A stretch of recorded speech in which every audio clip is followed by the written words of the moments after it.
All right, look at this. That's holding his hand, and they said that this kiss lingered for a minute.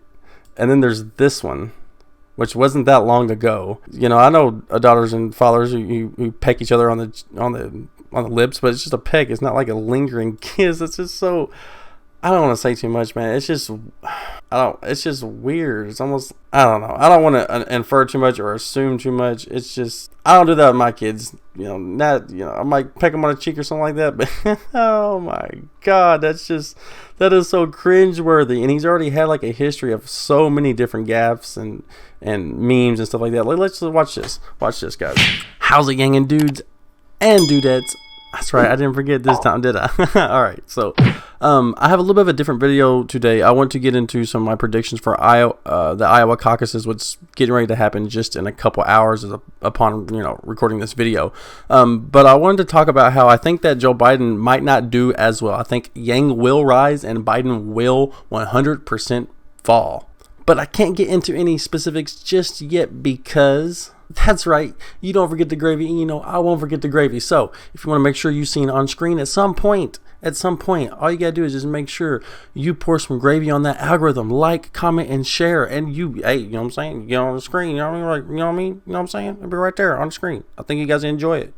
Hey, you never know. Some people might come over and sub. It just happens. You know what I'm saying? So, anyway, Joe Biden's aides. Now, this is an article from about a week or two ago. Biden's aides weigh pursuing an Iowa caucus alliance with Klobuchar. Now, the only reason why you would even pursue any sort of alliance is to obviously, embolden your numbers, fluff up your numbers, so that way you can have a larger piece of the lion's share of caucuses, 15% or over, with two combined coalition forces, right? But that normally means that one person is doing a really, really bad if they decide to openly join another, and then it's really, really bad whenever you do something like Biden just did and asked Amy Klobuchar to help him caucus. Why would she throw her votes away? He would only ask her that as if he thinks that she is, bought and paid for, which she is, but she hasn't thrown her hat in with him. But why would she? I mean, Bill Clinton at this time, as you can see on screen, was 2%, came out in Iowa, and he ended up winning the whole thing, became president. So there's historical precedents for Iowa doesn't decide the whole election, you know what I'm saying? But the media are going to put so much heavy emphasis on it. They're going to act like it's the make or break, and somebody who doesn't get 6th or 7th, 5th place, those 5th and 6th place people in Iowa, there's nothing to them, you know what I mean? But there's so much historical precedent saying that you don't have to even come close in Iowa to win the whole thing, right? So I will get into my caucus predictions here soon, you know what I'm saying? But I just think this is hilarious. I mean, Amy Klobuchar's campaign signaled no interest in such plan under which each candidate would encourage supporters to back the other in certain precincts. Oh man, and also it gets a lot worse with Joe Biden. He was seen kissing his granddaughter or daughter or something like that on the campaign trail a little too vigorously. I'm gonna get into that, but let me just skim through this article real quick. So, aides of former Vice President Joseph R. Biden Jr. are discussing the possibility of seeking an alliance with Senator Amy Klobuchar in next week's Iowa caucuses, a plan that would involve a pledge to help each other in precincts where one of them does not have enough support to win delegates. So, is he banking on the fact that he's not going to have enough support to win the delegates? Is that what's going to happen? I mean, because he has been trailing, and he's been poking people in the chest and telling them to go vote for somebody else. You know what I mean? I personally, I trust him when he says don't vote for him. So I don't understand what's going on with that. There's definitely something weird. So there's 3 staff members from Biden's Iowa campaign tentatively floating the idea to a top Klobuchar advisor at a meeting this week, according to Democrats briefed on the meeting. Now that's odd, because it's almost like there's some indoor trading, like, hey, you be my VP, or I'll put you on my cabinet if you just, go ahead and support me, because, I need all the help I can get. And that's what it seems like. It seems like he's desperate to where you're going to reach out to candidates and try to get their support like that. It's just, I understand that it's like a strategic move in caucusing, but if she caucuses all for Biden, then that's going to only to make her look so much worse comparatively, so especially coming up with the debate. So Either Biden's really down on his luck and he's not trying to, the media keeps fluffing his numbers, his poll numbers, because they only poll old people, and he's popular with old people because CNN is mainly watched by old people. So I don't know what's going on with this, man. This is getting crazy, dudes. So people in both Biden and Klobuchar camps played down the discussion, which took place at Des Moines restaurant. Yeah, because she turned him down. Aides told Klobuchar said that they did not regard it in such a serious overture, but there is little doubt among Biden's allies in the state that his campaign contemplated such steps with the eye towards preventing a messy split among moderate candidates on Monday. I think it's not because he wants to stop a messy split. It's because he knows that he's not going to run away with the Iowa caucus. He might end up in a second or a third position. I don't know. I don't know. But I'm getting ready to give my thoughts on the Iowa caucus here in just 1 second. So, all right, look at this. That's holding his hand, and they said that this kiss lingered for a minute, and then there's this one, which wasn't that long ago. That's just a little. I mean, don't get me wrong. Like, I mean, I know daughters and fathers who peck each other on the lips, but it's just a peck. It's not like a lingering kiss. It's just so. I don't want to say too much, man. It's just. It's just weird. It's almost. I don't know. I don't want to infer too much or assume too much. It's just. Hey, I don't do that with my kids. I might peck them on the cheek or something like that. But oh my God, that is so cringeworthy. And he's already had like a history of so many different gaffes and memes and stuff like that. Let's just watch this. Watch this, guys. See, they have so many of these weird. And a lot of these memes are photoshopped. Don't get me wrong, but it's just. It's just very, very, very, very touching. Look at that. It's hilarious. But good Lord. Oh, cow.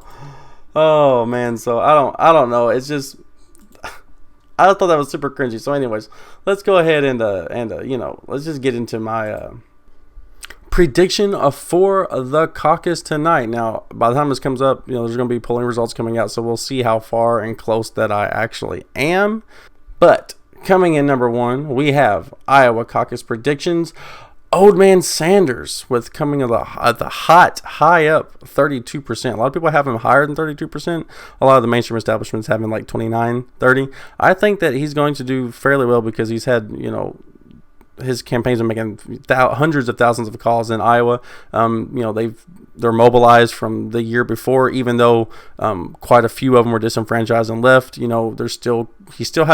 not running away with the nomination like he should be, but he's still going to have the lion's share just because he has such a huge campaign, right? And he has all that name recognition from the time beforehand, even though caving to Hillary Clinton kind of not looking good for you. But then number 2, we have, creepy Uncle Joe Biden. Now, a lot of establishment people think that Joe Biden's going to be like 29%, 27%, 28%. I think that he could actually be a distant 18 to 20%. Creepy Uncle Joe. I just don't see anybody coming out and caucusing hard for him. You know what I mean? I just don't see that. I can't picture that. Now, that's just me. This is my opinion. You know what I mean? I don't take it as gospel. I've never even met a Joe Biden supporter. I mean, I know he polls well because landline polling is skewed towards older people. Older people watch CNN. CNN only covers Joe Biden, and except for when they're bashing Trump, right? So I think he'll come in at a distant second. Now, number 3 is I know a lot of you guys probably thought I was going to have Yang at 1, 2, or 3, right? But it's Pete Wine Cave Booty, guys. I think because he spent a lot of money and a lot of time in Iowa. He spent the lion's share of his time and efforts and everything else in Iowa. Even though he's had a lot of hiccups along the way with the wine cave and trying to beg people to laugh, and then faking endorsements for South Carolinians for his Frederick Douglass plan. I mean, I think he could have potentially been second place, but now he's going to be contending for 4th place. I think that he might eke out on the high end, maybe 15, 16%, and number 3. I think that's just my prediction. You know what I'm saying? But now number 4 is our boy Andrew, underdog Yang, coming in at like 11 to 15%. That's what I think he's going to do. I do think that there is a possibility that Joe Biden's numbers are 100% fluff, could completely deflate. He could drop down to 17%. I think that Pete Buttigieg could hover at 14 or 15%, and that could secure Yang's position at a 15 to 16% at the most, optimistic viewpoint of it, right? But I do think that Yang will probably come in at a fourth, 11 to 15%. If he doesn't get 15% of the delegates in Iowa, that's okay, because like I said before, with Bill Clinton, he only got 2%.